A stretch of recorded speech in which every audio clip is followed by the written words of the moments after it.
And now, I don't mind a bit of a breeze. If anything, I prefer it. But Dawn was aggressive.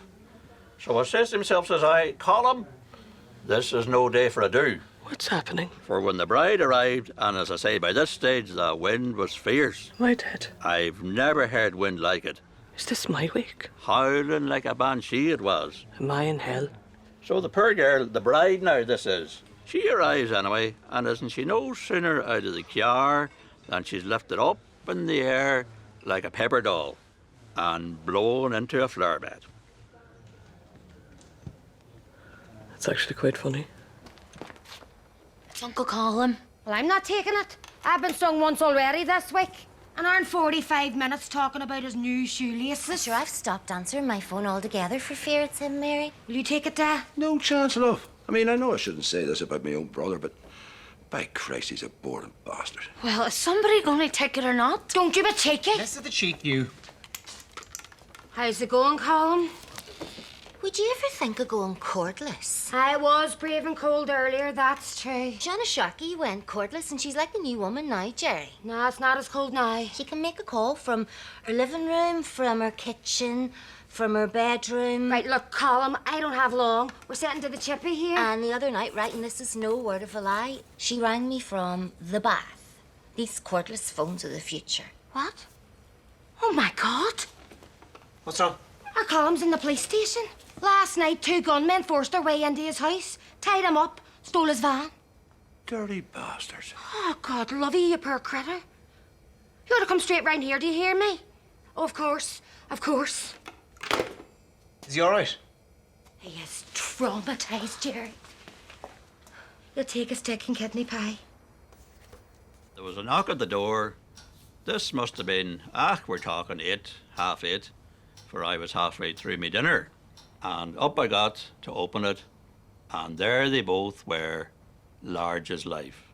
And the taller fella, though to be fair, there was no more than an inch in it. Jesus wept. The slightly taller fella, he says to me, says he, do you know who we are? How's a buddy supposed to enjoy his dinner? And I says to him, says I, well, I can't be sure now, but maybe if you took off the balaclavas.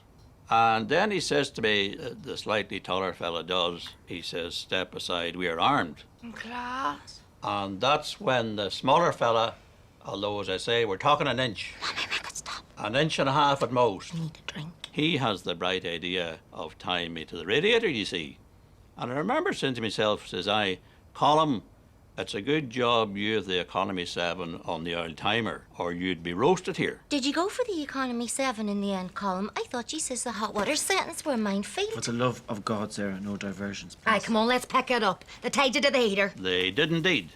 And there I am, shackled to the thermostatic valve with my new shoelaces, when one of them, the smaller fella, or hang on, maybe it was the... Doesn't matter, Colm. Well, it was one of the two. He's looking for the keys to the van. Oh, ranting and raving and getting himself all worked up, threatening to set fire to me good chaise long and all sorts. By Jesus, they were absolutely desperate to borrow their own van. Colm, they didn't borrow your van. They stole your van, used it to move arms across the border, and then they blew it up. Aye, nightmare altogether. Look, this is lovely, Jerry. I thought it'd be nice for us to do something together. Just the two of us, you know. Mary, Jerry, you're not allowed to smoke in this place. Can you believe that? It's barbaric. Sarah, what are you doing here? Mary said you were having a wee night to yourself, so I thought you might want some company. Why? Why would you think that? Sarah! Ah, himself as well, is it? Great. Sweet Jesus. Hiya, how are ye? They don't let you smoke in here, Kieran. Can you credit it? This is a nice surprise. When Sarah asked me to the cinema, I thought she meant just the two of us. No, Kieran, because that would be, what's the word now? Normal. Double date it is then, so. Wonder what's keeping Daddy. Excuse me? I've got the tickets. We haven't decided what we want to see yet, Well, I like the look of that one with all the lads in the lineup. It's got your man in it, the farmer from Glenroe. What, Gabriel Byrne? He's done a fair bit since Glenroe now. Who are you? His agent? Dad, I don't understand this. You hate the cinema. Oh, not since I discovered it's the only way I can spend time with our Colm. It's the one place the boring bastard doesn't talk. But Colm's not here, is he, Dad? Dad? And that's not to say now that in my younger years I didn't enjoy a boiled sweet. But then I heard tell of a fella from Ballynahinch. What was it his name was now? I had it there a minute ago. It'll come to me. Anyway, this Ballynahinch lad, and as I say, his name escapes me, but he was mad keen on the boiled sweets. Sure, he couldn't get enough of them, but in the end, well, didn't he choke to death on one? At Hair Drop, I think it was, or a Clove Rock maybe, but either way, it's not how I'd want to go. I know, love. I know. There are the two of them, large as life. Oh, God. What is it? He's got someone. Armed they were. Should we save the poor fella? No chance. Oh, Daddy, he's only young. I don't care. When it comes to our Colm, it's every man for himself. Oh, shite. There you are. He spade us. Run, girls, save yourselves.